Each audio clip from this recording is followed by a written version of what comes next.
اعوذ باللہ من الشیطان الرجیم بسم اللہ الرحمن الرحیم۔ السلام علیکم ناظرین، آج ایک ایسا وظیفہ لے کر حاضر ہوئے ہیں جو آپ کے ناممکن حاجت کو، آپ کے ناممکن کام کو ممکن بنا دے۔ یہ بہت ہی پیارا سا وظیفہ ہے، آپ نے اس کو کرنا ہے۔ اتنا مشکل بھی نہیں ہے، آسان ہے۔ آپ نے اس کو کرنے سے پہلے جو بھی آپ کی مراد ہوگی، جو بھی آپ کی حاجت ہوگی، چاہے وہ ہماری بیٹی ہے، چاہے بیٹے ہیں، چاہے ان کی شادی کا کوئی ہے، چاہے وہ کوئی رشتہ کرنا چاہتے ہیں تو رشتہ نہیں ہو رہا،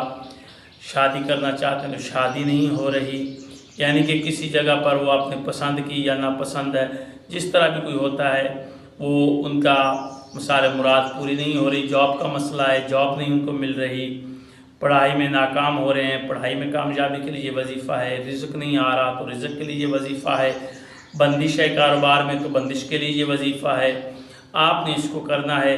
اور بہت آسان سا وظیفہ ہے، اتنا مشکل بھی وظیفہ نہیں ہے۔ آپ نے کرنا کیا ہے کہ آپ نے ایک چھوٹا سا دائرہ لگا لینا ہے، چھوٹا سا کسی ایک جگہ پر بیٹھ کر، اس جگہ پہ اور کوئی بھی نہ ہو، اس کو دائرہ لگائیں گے، گول دائرہ بنا کر اس میں آپ خود بیٹھ جائیں گے۔ جس کا بھی جو بھی آپ کا مقصد ہوگا،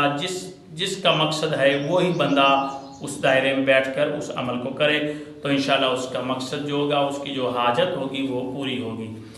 یہ وظیفہ بہت ہی مجرب وظیفہ ہے، بہت لوگوں نے اس کو کیا اور انہیں کامیابی ملی ہے، اور ہم نے انہیں بتایا، اور آج ہم نے کہا کہ ہم آپ کو ویڈیوز پر بھی اس کو بتا دیں تاکہ زیادہ سے زیادہ لوگ ویڈیوز دیکھ کر ہمارے اس عمل پہ اپنا کامیاب ہوں عمل کر کے۔ تو یہ وظیفہ ہے، اس کو آپ نے کرنا ہے، دائرہ لگائیں، دائرہ لگا کر اس میں بیٹھ جائیں، اور پھر آپ نے اللہ الصمد الفاظ ہے، سورۃ توحید کے الفاظ ہیں، کل کے سورۃ اخلاص کے، قل هو اللہ احد اللہ الصمد، جو اللہ الصمد ہے اس کو آپ نے 313 مرتبہ پڑھنا ہے، 313 مرتبہ آپ نے پڑھنا ہے۔ اس کے اول و آخر میں آپ نے 3 بار درود پاک پڑھنا ہے، پہلے 3 بار درود پاک پڑھیں گے، پھر 313 مرتبہ